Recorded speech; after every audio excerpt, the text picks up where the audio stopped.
আজকের ভিডিওটি সর্বোচ্চ শেয়ারের আশা করতেছি এবং প্রত্যেকটি শিক্ষিত জন এবং শিক্ষিত মানুষকে পূর্ণাঙ্গ শোনার জন্য আশা করছি।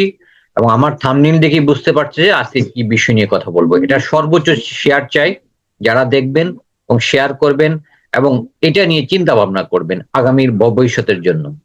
টিটু টুডে, আপনাদের চ্যানেল, খবর, মতামত, বাস্তবতা। আমি বাংলাদেশ। আসসালামু আলাইকুম রহমতুল্লাহি বারাকাতুহু। সম্মানিত দর্শক শ্রোতা যারা আমাকে দেখছেন এবং পরবর্তী দেখবেন, সবাইকে স্বাগতম। আজকে আমি একটা বিজ্ঞান ভিত্তিক এবং বাস্তবসম্মত বিষয় নিয়ে আলোচনা করার জন্য আপনাদের সামনে উপস্থিত হয়েছি। ধূমপানের কি কুফল এটা আমরা সবাই জানি, কিন্তু বংশানুক্রমিক কি কুফল সেটা নিয়ে আমি আজকে কথা বলবো। বংশানুক্রমিক কি কি কুফল হতে পারে, কিভাবে আমাদের বংশানুক্রমিক কুফলে এটা পড়ে, সেই বিষয় নিয়ে আজকে আমি কথা বলবো। প্রথমত হচ্ছে, প্রথম বংশানুক্রমিক কিভাবে কুফল তৈরি হয় আপনি কিভাবে বুঝবেন। আসলে বংশানুক্রমিক কুফলের গুলো আমি কিছু উল্লেখ করব। প্রথমত এক নম্বর হচ্ছে মানুষ সৃষ্টির জন্য সবচেয়ে বড় মানুষের জন্ম লাভের সিস্টেম মাতৃগর্ভে যে জন্ম লাভ করে, সেই জন্ম লাভের যে প্রক্রিয়া, পুরুষের শুক্রাণু এবং মহিলাদের ডিম্বাণু মিলনের মাধ্যমে একটি সদ্যজাত শিশুর জন্ম হয়। ফিটাস থেকে শুরু করে ধীরে ধীরে একটি পূর্ণাঙ্গ শিশুর জন্ম হয়, এটা আমরা বলতে পারি।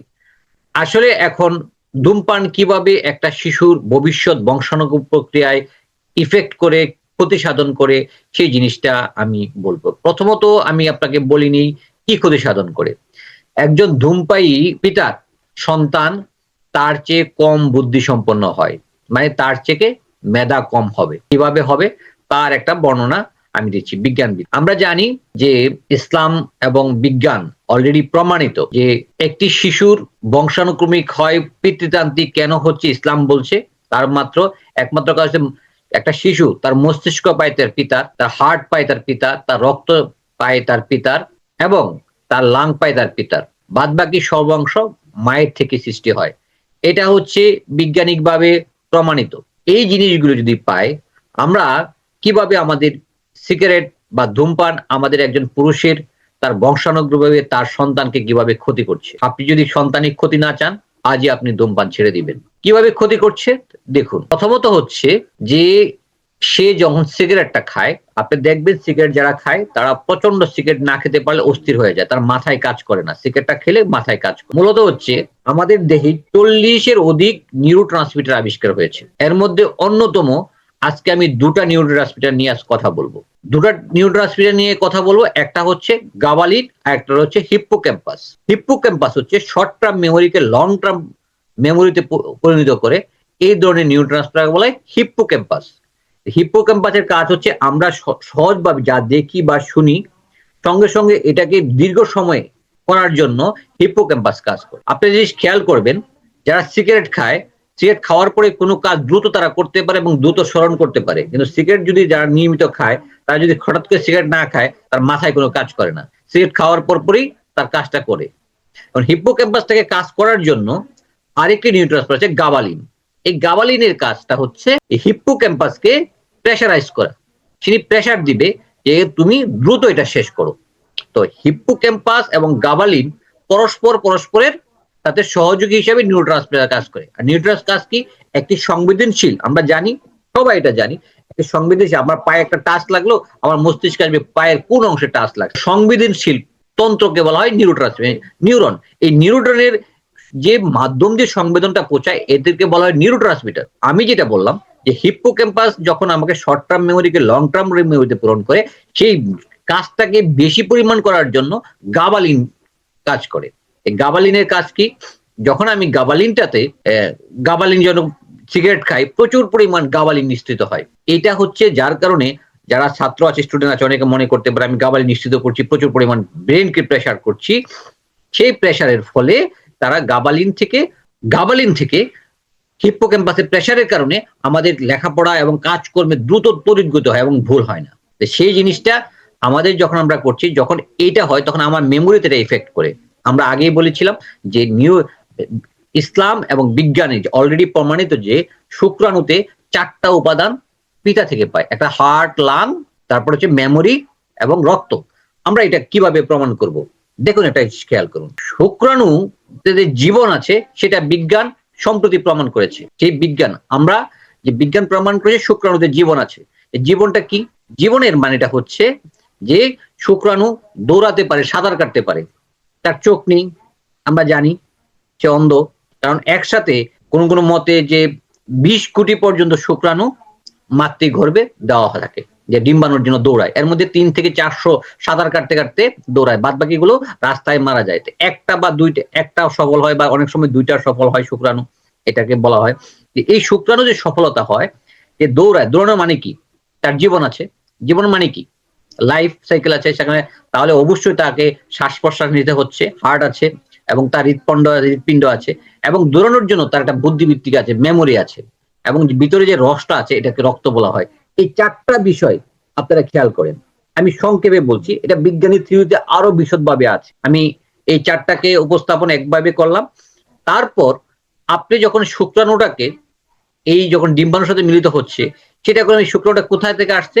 আপনার মেমোরি এখানে আছে, সেগুলো আপনার মেমোরির সাথে যুক্ত। আপনার মেমোরির যে অবস্থান, যে যদি পিওরলি মেমোরি হয়, সেখানে আপনার সন্তান হবে আপনার চেয়ে বিদ্যুৎ, যদি আপনি সিগারেট খেয়ে না থাকেন বা কোনো নেশাদ্রব্য খেয়ে না থাকেন, আপনার মেমোরিকে নষ্ট করে না থাকেন। আর মেমোরি যদি আপনি ফ্রেশ মেমোরি হয়, আপনার সন্তান আপনার চেয়ে বুদ্ধিবৃত্তিক হবে, আপনি দ্রুত তারা শিখবে, পঠন করবে। আপনি পৃথিবীতে যারা সিগারেট খায়, চিন্তা করেন, আমি পৃথিবীর 2টা জাতির কথা বলবো এখন আপনাকে। যদি পৃথিবীতে সবচেয়ে বুদ্ধিমান জাতি কারা? এক কথায় ইসরায়েলরা আসবে। তারা পৃথিবীর সবচেয়ে বুদ্ধিমান জাতি, এবং পৃথিবীতে এরা এত বেশি বুদ্ধিমান, তাদের তাওরাতে উল্লেখ আছে, তাদের যে তাওরাত, তাদের যে কিতাবকে বলা হয়, সেই কিতাবে উল্লেখ আছে তারাই পৃথিবীর শ্রেষ্ঠ জাতি, আর অন্যান্য জাতি হচ্ছে তাদের চাকর গোলাম। তারা এটা মানে, তো তারা এখানে দেখুন, তারা যখন ইবাদত করে, তাদের ইবাদতের যদি ইসরায়েলে কারো যে থাকেন বা ইসরায়েলি ভিডিওগুলো দেখে থাকেন, তারা গুলো প্রচন্ড পরিমাণে মাথা এভাবে ঝুঁকায়, মাথা ঝুঁকাই তারা ইবাদত করে। মানে মস্তিষ্ককে তারা 100% কাজে নিতে চায়। সেই জায়গাটায় আপনারা চিন্তা করেন, আমরা মস্তিষ্ককে কোন জায়গায় রাখছি? আমরা মস্তিষ্ককে পেছনে ফিরে রাখতেছি, সামনের দিকে অগ্রসর করতেছি না। আমরা সিগারেট খাচ্ছি। এবং পৃথিবীতে সবচেয়ে বুদ্ধিহীন জাতি কারা? ইন্দোনেশিয়া। আপনি গিয়ে যান, ইন্দোনেশিয়ার মানুষের কোনো কথা বললেই রকচাটা, গরম, হট করে হট মেজাজের মানুষ ইন্দোনেশিয়াতে সবচেয়ে বেশি। কারণ একটা জিনিস খেয়াল করেন, ইন্দোনেশিয়ায় একটা গোল্ড লিফ প্যাকেট সিগারেটের দাম বর্তমান বাংলাদেশি টাকায় 40 থেকে 50 টাকা, অর্থাৎ বাংলাদেশি টাকায়, যেটা আমাদের এখন 400 টাকা বা প্লাস হয়েছে। ঠিক সেম সিগারেট, এক প্যাকেট সিগারেটের দাম আপনি যদি ইসরায়েলে যান, অনেক দামি, অনেক দামি। মানে কি? 4 লক্ষ টাকা পর্যন্ত দাম।